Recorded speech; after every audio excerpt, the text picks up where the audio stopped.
M'dzina la Atate ndi la Mwana ndi la Mzimu oyera. Amen. Ndikulandireni abale ndi alongo pa utumiki wa Tiyankhuleni Ambuye. Lero lachisanu pa 24 January 2025. Lero pa 24 January mpingo umalemekeza Francis de Sales kapena Francisco wa ku Sales woyera. Mbiri yake ndiyopatsa chidwi chifukwa bambo ake anafuna kuti iye akhale loya, ndipo anapitadi ku university ndikuphunzira ndikukhala loya, ndipo adakhala mgulu la maloya otchuka, ndipo anachokera m'banja lolemera. Koma akugwira ntchito yake ya uloya anamva china chake mu mtima, ndipo anayamba pang'ono kuwerenga uthenga wa Ambuye, ndiponso ali ndi zaka 26 anadzozedwa kukhala wansembe. Mawu amene amandisangalatsa kwambiri amene Francis de Sales adalankhula ndi akuti sindisamala kuti ndilakwitse chifukwa chakuchita zinthu zabwino. Tipemphere kuti achinyamata ambiri amene amachokera m'mabanja ochita bwino, komanso achinyamata ambiri amene anaphunzira ku mayunivesiti osiyanasiyana kukhala maloya kaya madokotala, amve kuyitana ku utumiki wa Ambuye. Mawu oyamba amene tidzawerenga adzachokera m'buku la Heberi mutu 8 ndime 6 mpakana 13. Amene akutiwerengera mawu oyamba ndi Sara Kamwana, wophunzira pa St. John's Girls Secondary School mu Diocese ya Mangochi.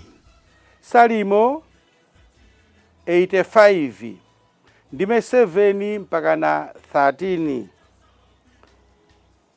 Ndipo mthenga wabwino wa Ambuye athu Yesu Khristu monga adalembera Mariko mutu 3 ndime 13 mpakana 19. Amene akutiwerengera mawu a mthenga wabwino komanso kutigawira mawu ndi Reverend Father Joseph Kimu, a director a Radio Maria Malawi kuchokera mu Diocese ya Mangochi. Mawu oyamba.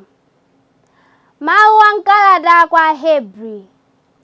Abale, Yesu adalandira unsembe wopambana kutalitali unsembe wakale uja, monga momwe ndiyenso Nkhoswe ya chipangano chopambana, chifukwa malonjezo ake ngopambana malonjezo a chipangano chakale chija. Chipangano choyamba chija chikadakhala changwiro, sipakadafunikanso china m'malo mwake. Koma Mulungu adadzudzula anthu ake ndi mawu awa akuti, masiku akubwera pamene ndidzachita chipangano chatsopano ndi fuko la Israeli ndiponso fuko la Yuda. Sichidzakhala chonga chipangano chimene ndidachita ndi makolo awo tsiku limene ndidachita kuwagwira padzanja kuti ndiwatulutse m'dziko la Igupto, chifukwa iwo sadasunge chipangano changa chija, nanenso sindidawasamale, akutero Ambuye. Nachi tsono chipangano chimene ndidzachita ndi fuko la Israeli atapita masiku amenewa, akutero Ambuye. Ndidzayika malamulo anga m'maganizo awo, ndidzachita kuwalemba m'mitima mwawo. Choncho ine ndidzakhala Mulungu wawo, iwowo adzakhala anthu anga. Sipadzafunikanso kuti wina aliyense aphunzitse mnzake, kapena kuti wina aliyense auze m'bale wake kuti udziwe Ambuye, pakuti onse adzandidziwa, kuyambira wamng'ono mpaka wamkulu. Mwachifundo ndidzawakhululukira zochimwa zawo, sindidzakumbukiranso machimo awo. Pakunena mawu oti chipangano chatsopano, Mulungu akunena kuti chipangano choyamba nchotha ntchito. Paja chinthu chimene chayamba kutha ntchito nkumakalamba, ndiye kuti chili pafupi kuzimirira. Mawu a Ambuye. Tithokoze Mulungu. Ambuye akhale nanu. Akhalenso ndi mzimu wanu. Mawu amuthenga wabwino monga adalembera Mariko. Ulemu kwa inu Ambuye. Mariko 3 ndime 13 mpaka na 19. Pa nthawi yomweyo Yesu adakwera ku phiri, ndipo adayitana anthu amene iye mwini ankawafuna. Iwo nkupitadi kumene kunali iyeko. Tsono adasankhapo 12 nawatcha dzina loti atumwi.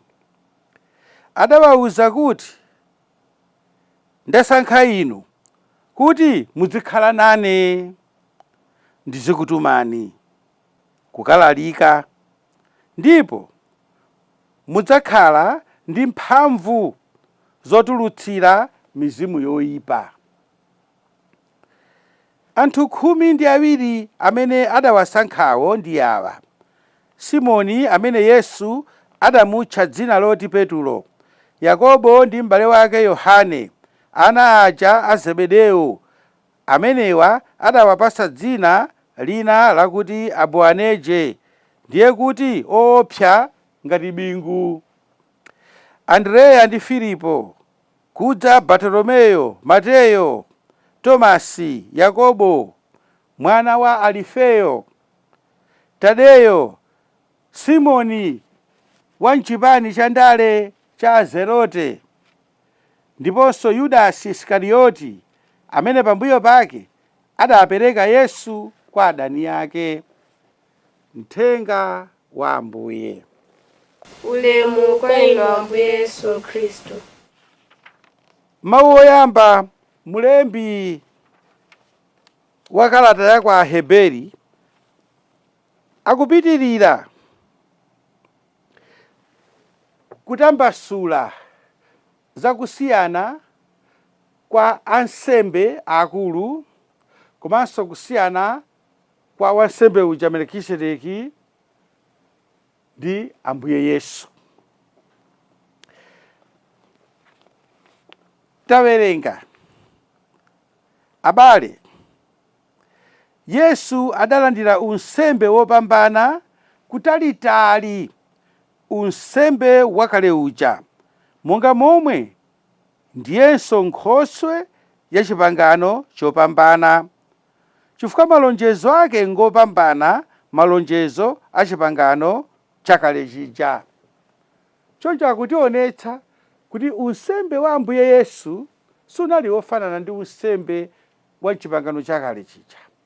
Unali ndithu unsembe wapadera, unsembe umene unali ndi mphamvu zotha kukhululukira machimo, unsembe umene unali ndi mphamvu zotha kupulumutsa mizimu.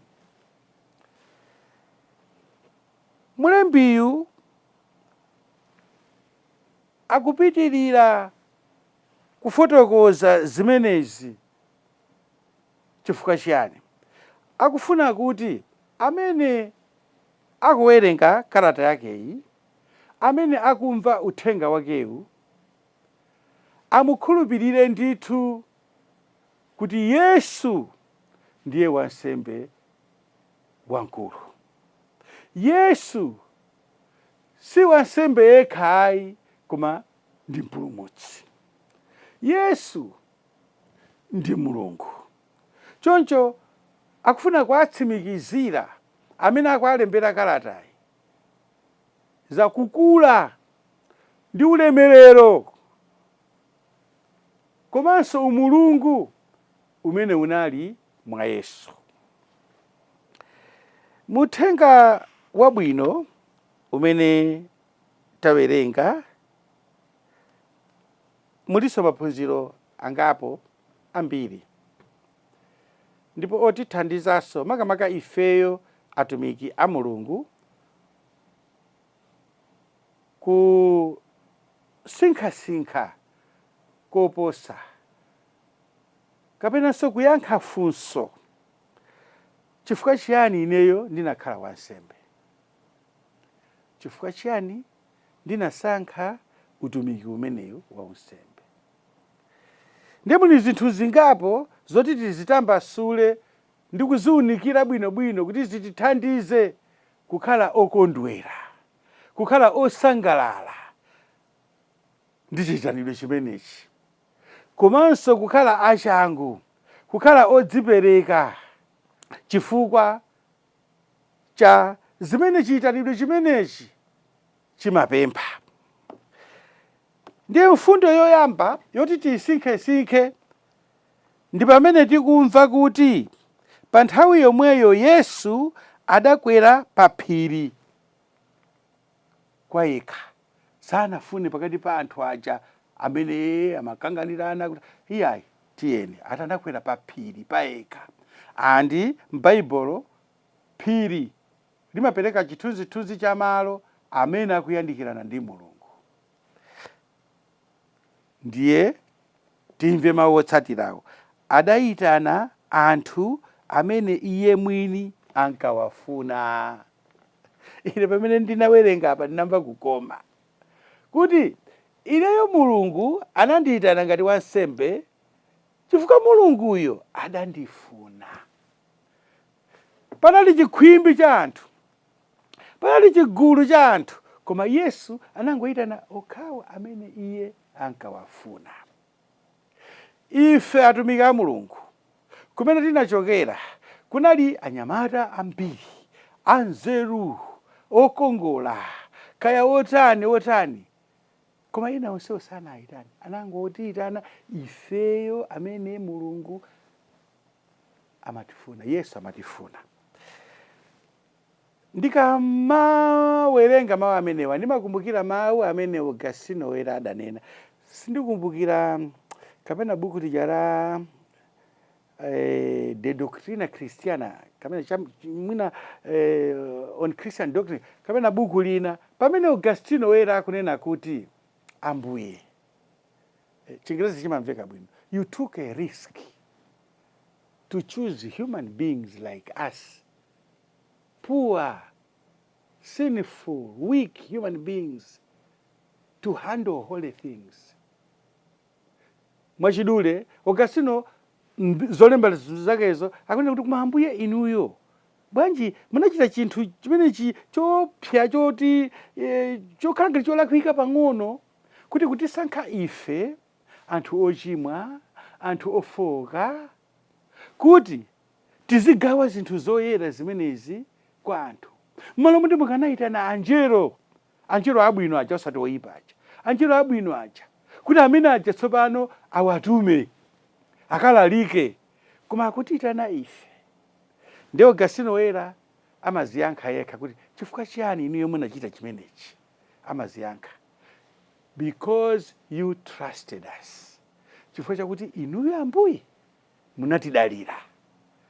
Ngakhale munaona kuti awa ngofoka, awa ngolephera, awa nzeru zache zochita kugogodera, komabe munatidalira. Mawu amene watu. Pa nthawi yomweyo Yesu adakwera ku phiri ndipo adayitana anthu amene iye mwini ankawafuna. Pamene nali rector ku seminary, ku St. Paul's Minor Seminary, St. John Major Seminary, ndimawuza asemino kuti inuyo muyeneratu kutsimikiza kuti Ambuye Yesu wakuyitanani inuyo, osati inuyo mukakhale ansembe chifukwa makolo anu akufuna kuti mukakhale ansembe. Ayi, ndiwerengeso. Tsono adasankhapo 12 nawatcha dzina loti atumwi, otumidwa. Adawawuza kuti mawu awiri amene ndimafuna kuti nditsindike aja: ndasankha inu kuti muzikhala nane. Mawu oyamba amenewo. Kenaka ndizikutumani. Choncho mawu awiri amenewa ndi amene ayenera kukhala ngati injini yotiyendetsera ifeyo atumiki a Mulungu, kuti poyamba tizindikire kuti tasankhidwa kuti tizikhala ndi Ambuye Yesu. Tikakhala pa mapazi pa Ambuye Yesu ndi kumvetsera zimene Iyeyo akutiuza kuti tsopano tikalalike, ndi atitume. Ndiye mawu awiri amenewa, muzikhala nane, ndizikutumani. Chifukwa kungotumidwa kupita uko kukapanga izo ngati mmene anthu ena amanenera muja kuti kutanganidwa ndi za Mulungu koma kulephera kutanganidwa ndi Mulungu. Pameneponso tilephera, koma tipite tikhale ndi Ambuye Yesu, timvetsere ndi atitume. Sono kumene atitume kuja ndikuti tikafotokoze zimene tamvetsera pamene tinakhala naye paja.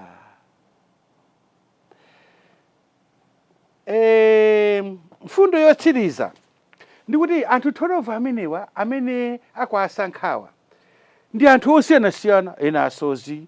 Tamvaso uyu ndinachita chidwi, akuti Simoni wa mchipani cha ndale cha Azeroti, kaya nthawi imeneyo kaya anali UDF, kaya wa DPP, kaya wa MCP, kaya wachani, koma wandale. Andale amene wawo anali anthu amene anali ngati opposition, amene amatsutsana ndi boma la Aroma kuti aligwetse kuti iwo akhale pa ufulu.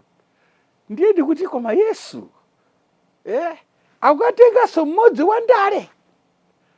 Ndiye mkatimonso muliso ena okhomesa msonkho, amene pakati pa anthu amaoneka ngati anthu akuba, anthu oyipa, anthu ochimwa. Ndiye pali asozi, ndiye pali ndani. Tikuphunzirapo chani? Tikuphunzira kuti Yesu akufuna tonsefe tikhale ake, akufuna tonsefe tikhale omutumikira. Pasakhale wina kuti poti ine ndimagwira ntchito ku MRA ndiye sindingathe kutani, poti ine ndimagwira ntchito ku chipatala, poti ine ndine MP, ine ndine minister. Chifukwa zinati zimamvetsa chisoni kuti munthu pamene anali asanakhale MP amalimbikira kukwayala, amalimbikira kumphakati. Pamene asanakhale minister anali ndithu cheya wapachati, koma kungoutenga udindo uja, koma kungokhala CEO, kungotani basi, zonse zija azisiya. Koma Ambuye Yesu akutionetsa kuti Iyeyo ali wokonzeka kumuyitana aliyense, ngakhale ali ndi udindo uwo ntchito iyo, kumuyitana aliyense kuti atani atumikire. Posachedwa apa kunali maliro a Jimmy Carter ndikhulupirira ku America. Mmodzi mwa anthu amene analankhula oyamikira ananena kuti mkulu uyu anamwalira ndi zaka 100. Mkulu uyu chimene ineyo ndidzamukumbukira ndikuti ngakhale pamene anapuma upresidenti amapitiriza kuti kumpingo kwawoko kumaphunzitsa katekisimu. Zosangalatsa kwa basi. Ine ndingakondwere kuti aministala loweruka liro samapita kukaphunzitsa ana ulimbitso. Ndiye tiye tipemphere komanso mutipempherere ife ansembe kuti timvetsetse bwino ndithu kuti tayitanidwa kuti tikhale ndi Ambuye Yesu, nambala 1. 2, atitume. Komanso timvetsetse bwino kuti Mulungu ali wokonzeka kumugwiritsa ntchito munthu aliyense kaya wa mtundu wanji, kaya wa ntchito yanji. Taona leroli za Francis de Sales amene anali lawyer, anali ndithu wapamwamba, koma anasiya zonsezo ndi kusanduka wansembe. Amen. Imene ndiye atalikale.